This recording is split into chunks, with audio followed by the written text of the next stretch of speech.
Cambridge IELTS 7 by University of Cambridge ESOL Examinations, published by Cambridge University Press. This recording is copyright. CD 2. Test 3. You will hear a number of different recordings and you will have to answer questions on what you hear. There will be time for you to read the instructions and questions, and you will have a chance to check your work. All the recordings will be played once only. The test is in 4 sections. At the end of the test, you will be given 10 minutes to transfer your answers to an answer sheet. Now turn to Section 1.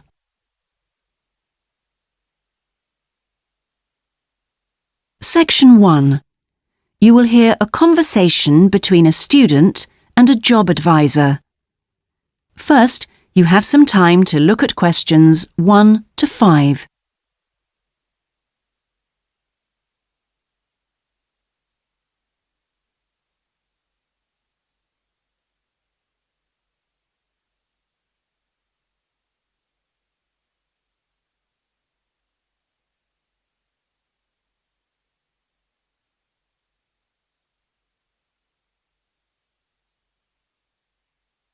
You will see that there is an example that has been done for you.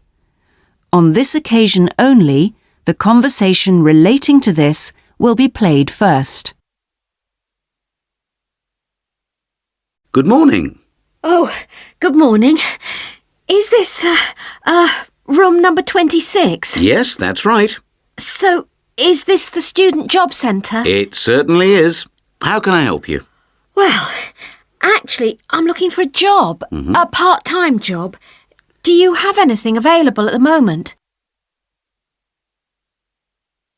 The student is looking for a part-time job, so part-time has been written in the space.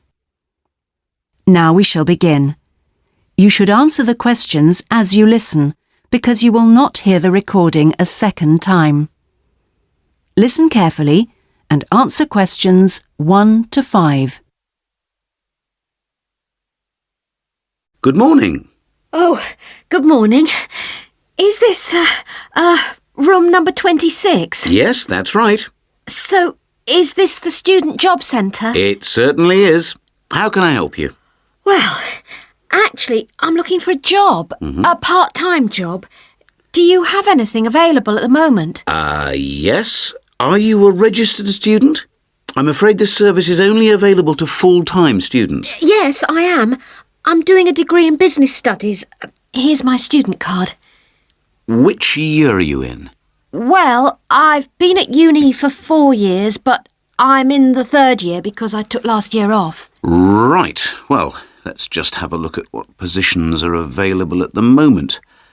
There's a job working at the reception desk at the sports centre for 3 evenings a week. That's Wednesdays, Thursdays and Fridays. That sounds like fun, but unfortunately I have evening lectures, so that's not possible, I'm afraid.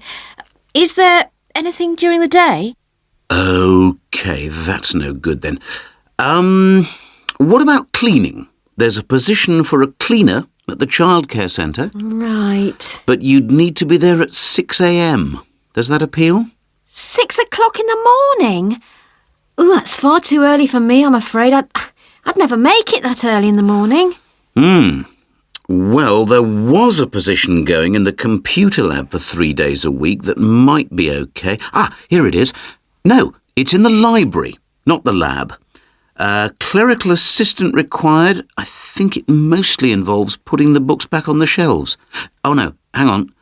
It's for Wednesday and Friday evenings again. No, I can't manage that because of the lectures. OK, I'm getting the idea. Look, I'll just get a few details from you anyway, and then we can check through the list and see what comes up. Before you hear the rest of the conversation, you have some time to look at questions 6 to 10.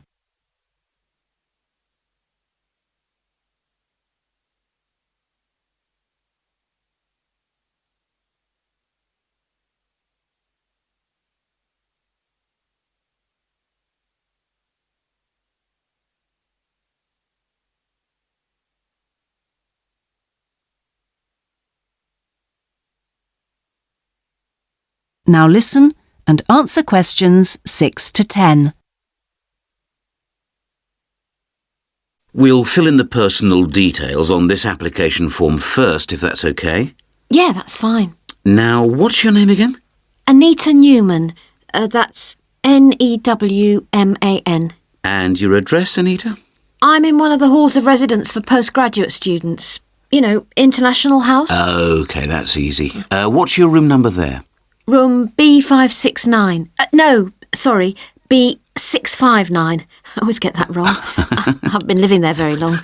Do you have any other skills? Typing, languages, that sort of thing? Well, I speak some Japanese. Right, I'll make a note of that. Now, let's see what else is available. What do you think of administrative work? There's a position for an office assistant at the English Language Centre. That sounds interesting. It's for 3 days a week, Monday, Friday and Saturday mornings. Interested? I was hoping to have Saturdays free, but I need the work, so... Can you tell me what the job involves? Yep, sure. It says here that you'll be required to deal with student inquiries and answer the phone. I'm sure I can handle all that without a problem. Great. Well, would you like me to arrange an interview for you? Say Friday morning around 10? Can we make it a bit later? Unfortunately, I've got something to do at 10. Would that be okay? Not a problem. How about 11:30? Hope it works out for you, Anita. Me too. And thanks for all your help. That is the end of section 1. You now have half a minute to check your answers.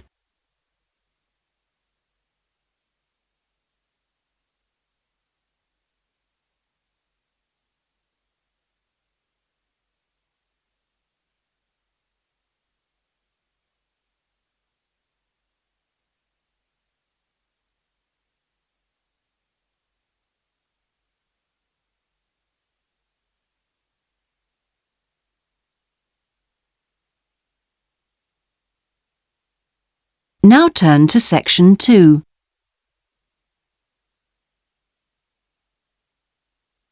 Section 2. You will hear a talk given by a group offering a walking holiday to raise money for charity. First, you have some time to look at questions 11 to 16.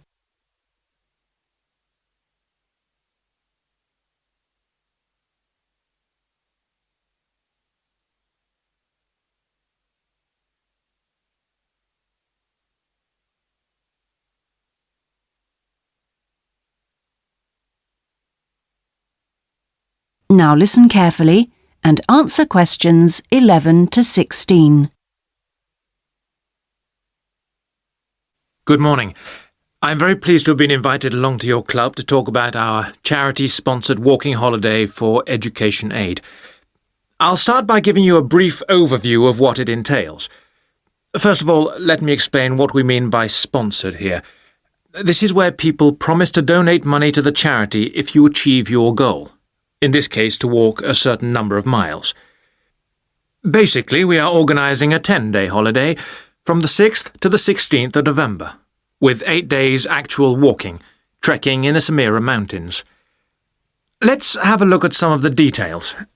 We require you to raise sponsorship money of at least $3,200, paying $250 of it up front as a deposit, and the rest in stages throughout the year. Out of this, about 35% will go on your expenses, and that leaves 65% guaranteed to go to the charity. Which brings me to the most important part. This trek is being specifically organised to help education in the Samira region. Last year, we helped train teachers for the disabled, and this year we're focusing on the pupils. Each of the walkers' sponsorship money will go to help an individual special needs pupil in one of the mountain schools. In the second part of the talk, I'll be giving you a lot more details. But back to the basic information. Age limits. This is the second time we've run this kind of holiday, and on the first we even had an 80-year-old. But we found it was wise to establish limits this time. You have to be at least 18, and the top limit is now 70. though you need to obtain a health certificate from your doctor if you are over 60 years old. Now, the Samira Mountains are among the highest in the world, but you mustn't be too daunted. We will mainly be trekking in the foothills only, although there will be spectacular views even in the foothills. However, you will need to be extremely fit if you aren't now and you're interested in coming with us. You have plenty of time to get into shape. You'll be sleeping in tents, so you must have quite a bit of equipment with you, but you will be helped by local assistants. Your bedding and so forth will be carried by them. We ask that you only walk with a small rucksack with needs for the day. I don't think I've really said enough about the marvellous area you'll be walking in. Let's have a look at some of the sights you'll be seeing. Apart from these spectacular snow-covered peaks and valleys, there are marvellous historic villages. The area has been famous for centuries for making beautiful carpets, although recently there has been a trend to move into weaving blankets and wood carving. The people are extremely friendly and welcoming. We deliberately keep the party small in size to minimise disruption to people and landscape. Before you hear the rest of the talk, you have some time to look at questions 17 to 20.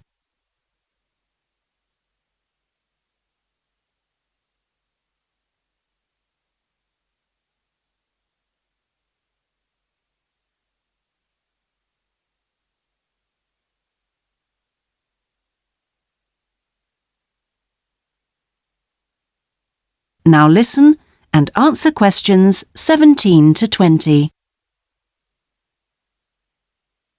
I hope that there are still some people interested. I will be distributing leaflets at the end where you can find out more information. But just for the moment, I'll outline the itinerary, the main high points of the holiday. Obviously, you'll start by flying out to Kishba, the capital city, on day 1. After a couple of days to acclimatise yourself, you'll start the trek on day 3, walking through the enormous Katiba forest, which will take the whole of the day. Day 4 takes us higher up, going through the foothills past a number of villages and visiting a school for the disabled in Sohan. Then you have a rest day, that's day 5, before going to the spectacular Kumi Temple, with 12th century carvings, set in a small forest by a lake, and that's day 6, the highlight for many. We stay near there for day 7, because then comes the hardest day, walking through very mountainous country, but culminating in a swim in the Pate Falls. This is the highest waterfall in the region. Day 9 is much easier, with part of the day spent in a village where they make some of the gorgeous red blankets. Then back down to Kishba and the journey home. So, you can see it's a pretty packed timetable. That is the end of section 2. You now have half a minute to check your answers.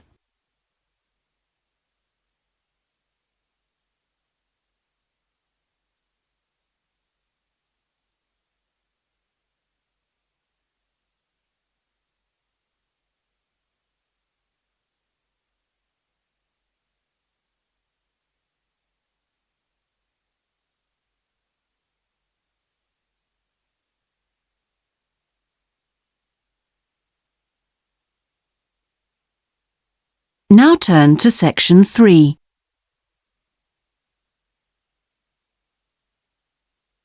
Section 3. You will hear part of a seminar on ocean research given by a climate scientist.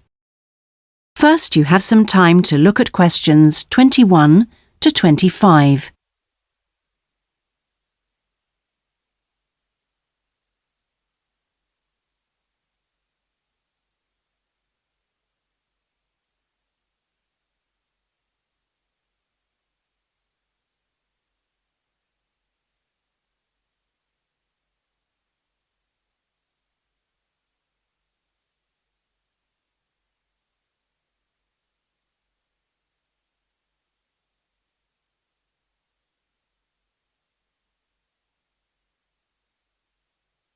Now listen carefully and answer questions 21 to 25. Thanks to all of you for coming along today to hear about how the Robotic Float project is helping with ocean research. Well, first of all, we'll look at what a robotic float does and its use. So let's start with the device itself. It looks a bit like a cigar, and it's about 1.5 meters long. More importantly, it's full of equipment that's designed to collect data. So it can help us in building up a profile of different factors which work together within the world's oceans. Sounds like a big project. Isn't it too big for one country to undertake? That's quite true, but this project is a really good example of international cooperation. Over the last 5 years, scientists from 13 countries have been taking part in the project and launching floats in their area of ocean control. And next year, this number will rise to 14 when Indonesia joins the project. That's impressive. But let's move on to how floats work. The operational cycle goes like this. Each of the floats is dropped in the ocean from a boat at a set point and activated from a satellite. Then the float immediately sinks about 2,000 meters. That's 2 whole kilometers down in the water. It stays at this depth for about 10 days and is carried around by the currents which operate in the ocean at this level.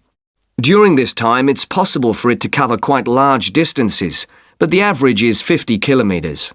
So, what is it actually recording? Well, at this stage, nothing. But as it rises to the surface, it collects all sorts of data.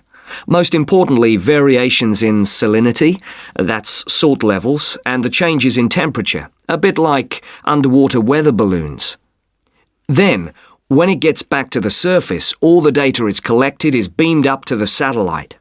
After about 5 hours on the surface, the float automatically sinks, beginning the whole process again. What happens to the data? Well, the information is transferred direct to onshore meteorological stations, like our one in Hobart, and within 4 hours the findings can be on computers, and they can be mapped and analysed. Before you hear the rest of the seminar, you have some time to look at questions 26 to 30.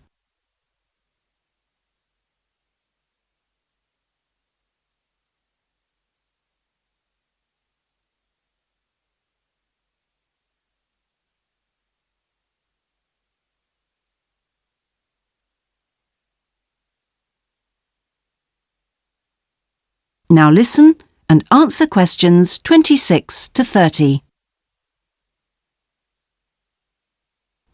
You say you're building models of the world's ocean systems, but how are they going to be used? And more importantly, when? Some of the data has already helped in completing projects. For example, our understanding of the underlying causes of El Niño events is being confirmed by float data. Another way we're using float data is to help us to understand the mechanics of climate change, like global warming and ozone depletion. That's part of an ongoing variability study, but the results are still a long way off. However, this is not the case with our ocean weather forecasting. Because we know from the floats what the prevailing weather conditions will be in certain parts of the ocean, we can advise the Navy on search and rescue missions. That's happening right now, and many yachtsmen owe their lives to the success of this project. In addition, the float data can help us to look at the biological implications of ocean processes. Would that help with preserving fish stocks? Yes, and advising governments on fisheries legislation. We're well on the way to completing a project on this. We hope it will help to bring about more sustainable fishing practices. We'll be seeing the results of that quite soon. It sounds like the data from floats has lots of applications. Yes, it does. It's also a powerful agricultural tool. If we were aware of what the weather would be like, say, next year, we could make sure that the farmers planted appropriate grain varieties to produce the best yield from the available rainfall. That sounds a bit like science fiction, especially when now we can't even tell them when a drought will break. I agree that this concept is still a long way in the future, but it will come eventually, and the float data will have made a contribution. That is the end of section 3. You now have half a minute to check your answers.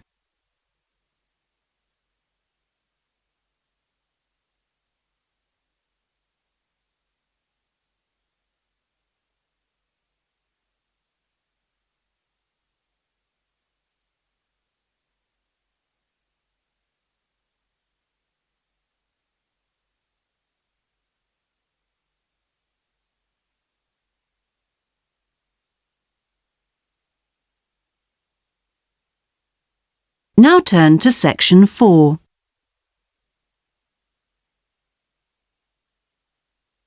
Section 4. You will hear part of a lecture about hotels and the tourist industry. First, you have some time to look at questions 31 to 40.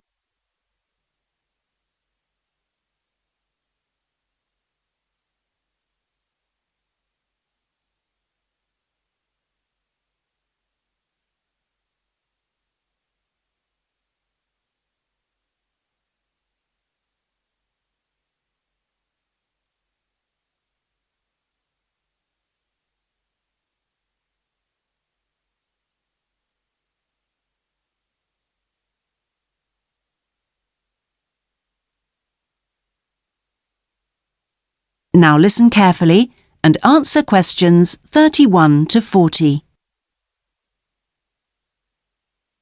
Good morning, everyone.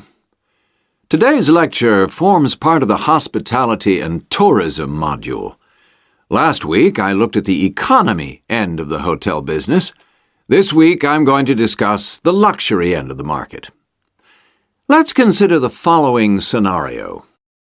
You wake up in the middle of the night in a strange hotel miles away from home, disoriented most probably from jet lag, when even the most expensive surroundings can seem empty and dispiriting. You have paid a great deal of money to stay in this first-class hotel with its contemporary technology, but according to recent research carried out by an international travel and public relations company, all is not well. The research suggests that even the most opulent, luxurious hotels seem to have underestimated the most basic needs of their customers, be they traveling for work or pleasure. The need to feel at home in surroundings which are both familiar and inviting. Do these findings, however, apply only to hotels situated in particular areas? Is it possible that the external environment can affect a guest's well-being? The company's research covered a whole range of different hotel types, both independent hotels and those which are part of large chains. They investigated chic so-called boutique hotels in the heart of downtown business districts, stately mansions located in the depths of beautiful countryside, and plush hotels built at the edge of tropical beaches, surrounded by palm trees and idyllic blue ocean. And the research concluded that what was outside the hotel building simply didn't matter. This is a fascinating revelation, and those of you hoping to move into careers in the travel and leisure industry would be well advised to look at the findings in more detail. But back to the main point of this lecture, the need to feel at home. What can the hotel industry do about it? And is the very idea so subjective that it's impossible to do anything about it on a global basis?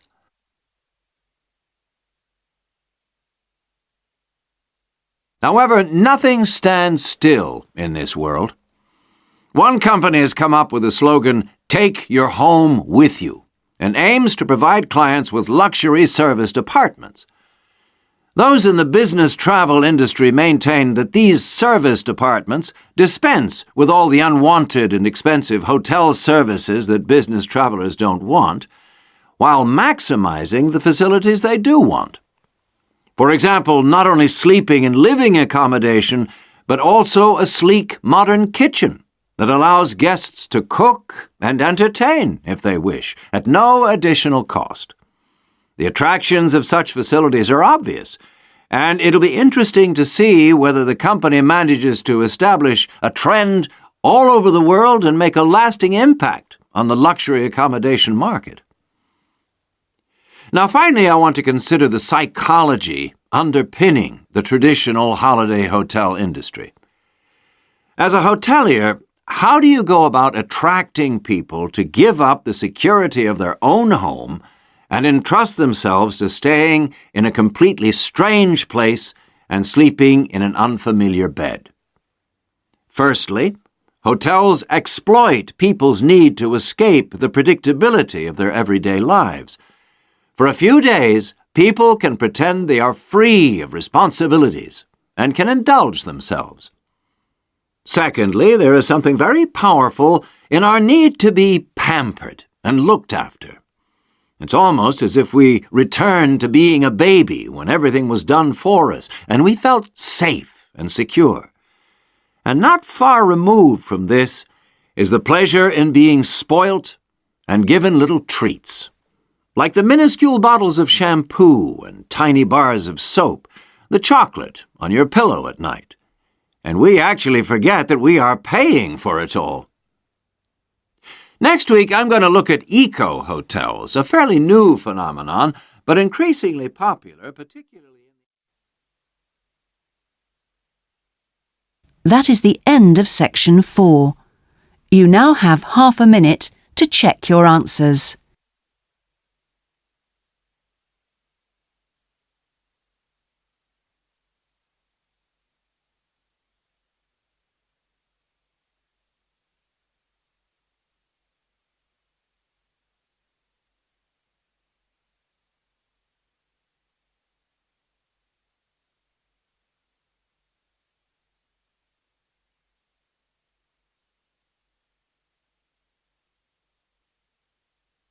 That is the end of the listening test. In the IELTS test, you would now have 10 minutes to transfer your answers to the listening answer sheet.